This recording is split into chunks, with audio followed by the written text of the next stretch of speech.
Hi, you guys. Just popping in the little message. I was trying to decide if I wanted to keep on trying my YouTube channel. I've already tried a couple of different avenues.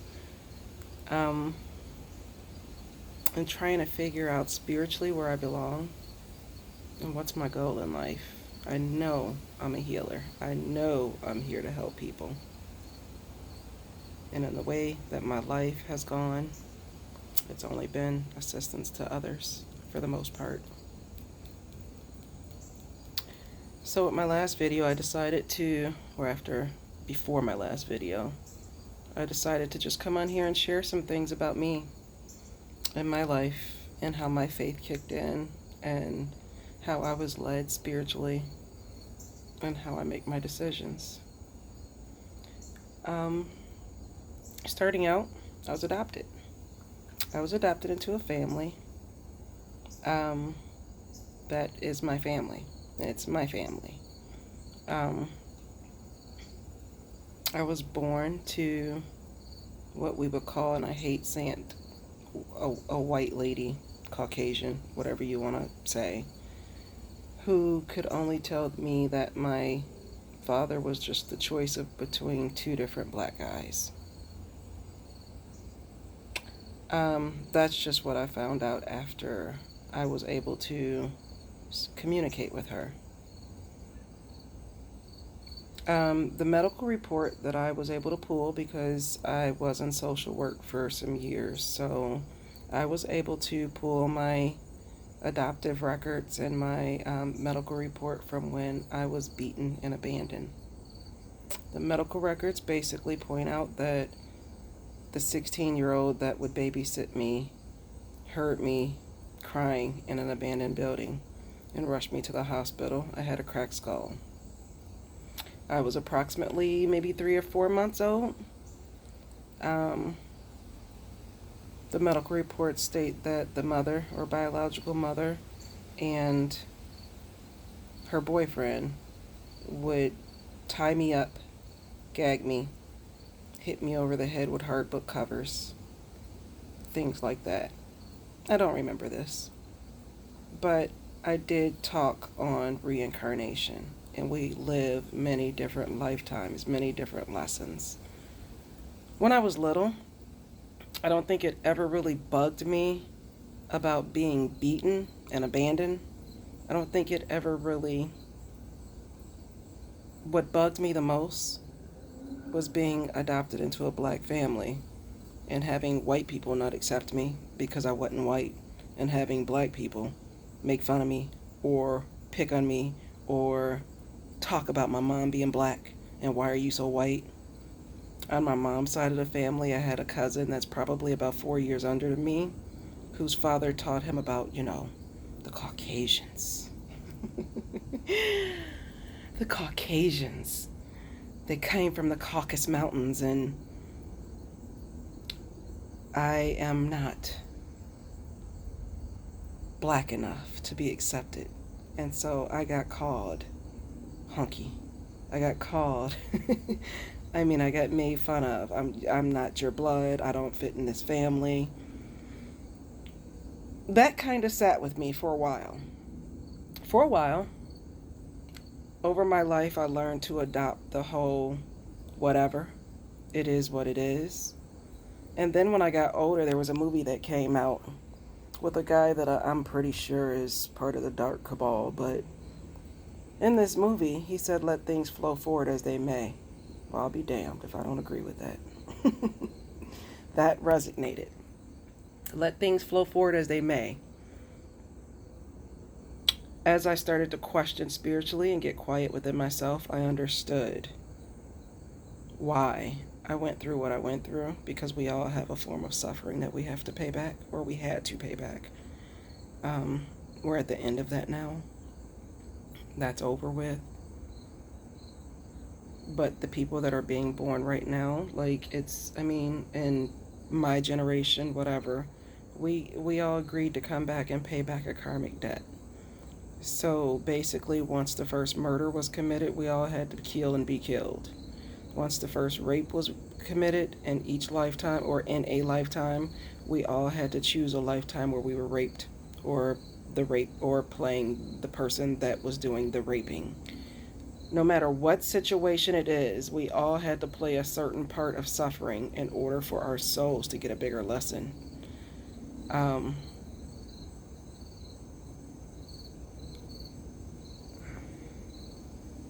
Getting back to me growing up, with sitting with myself, I heard and I started getting images of the life I had to take to get to the family I belonged to.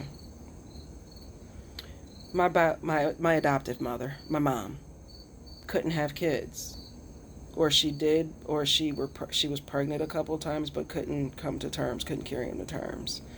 Um, so she viewed it as God's way of saying, let her take in some kids that need the help. I have 6 brothers. I'm the only girl. She adopted all 7 of us. Not to mention that there was foster kids coming in and out. I've seen foster kids come in, sisters.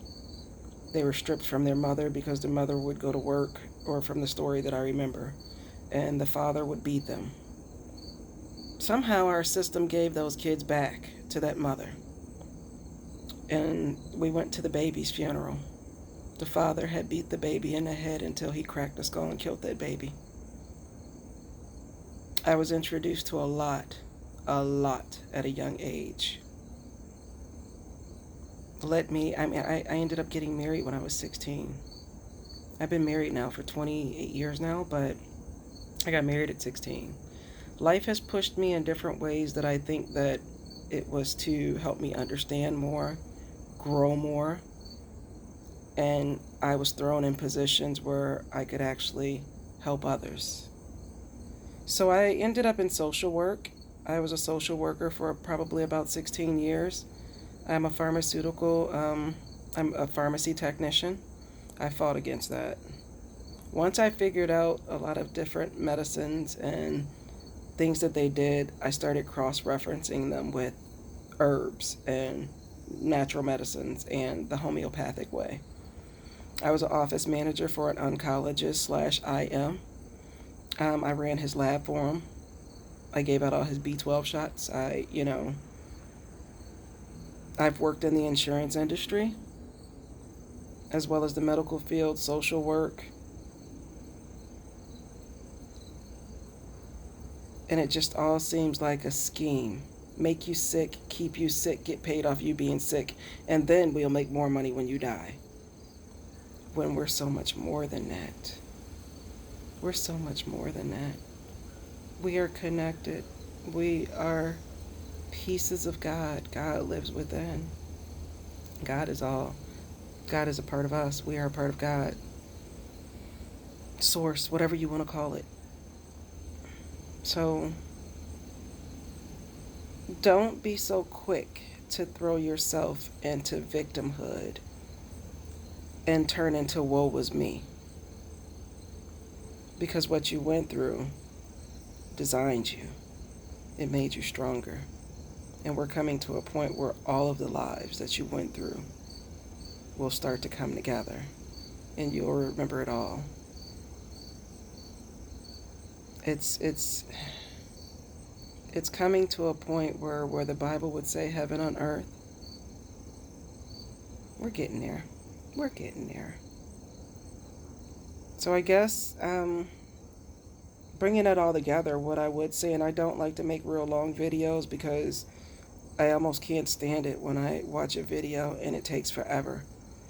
So just quick, short messages just to put something in your brain. We're not all victims. We're conquerors. We're winners. We're soul winning. Remember, stay positive.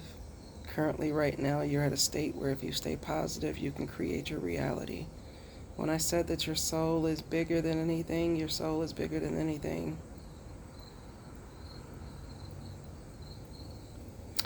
As my kids would say, we the shit.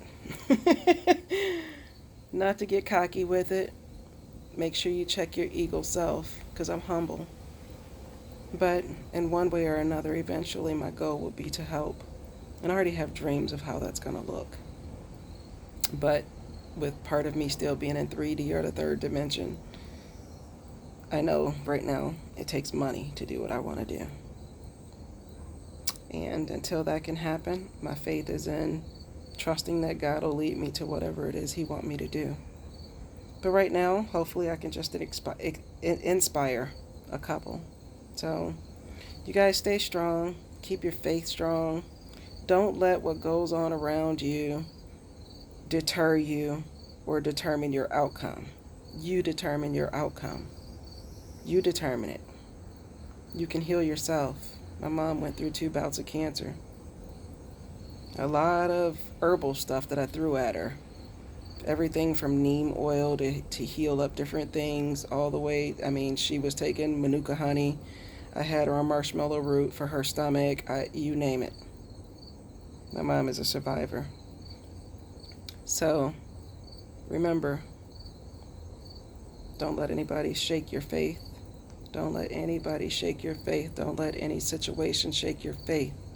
Yes, it might get a little worse before it gets better, but those that have already been in this awakened community, we already know pretty much what's going to be leaked out. We've been around it. Not that I really want to watch it. I've seen clips. I've seen clips of HRC defacing babies or kids. But when the general public get a hold to that, try your best to spread a little love. Don't go back to, I told you so, even though that's what we all want to say is, I told you so. But don't go back to that. Let's try to love. Let's try to get everybody together. Let's come together as one, as we should be. One love, you guys. I and I, as the Rastas would say. I am you, you are me, we are one.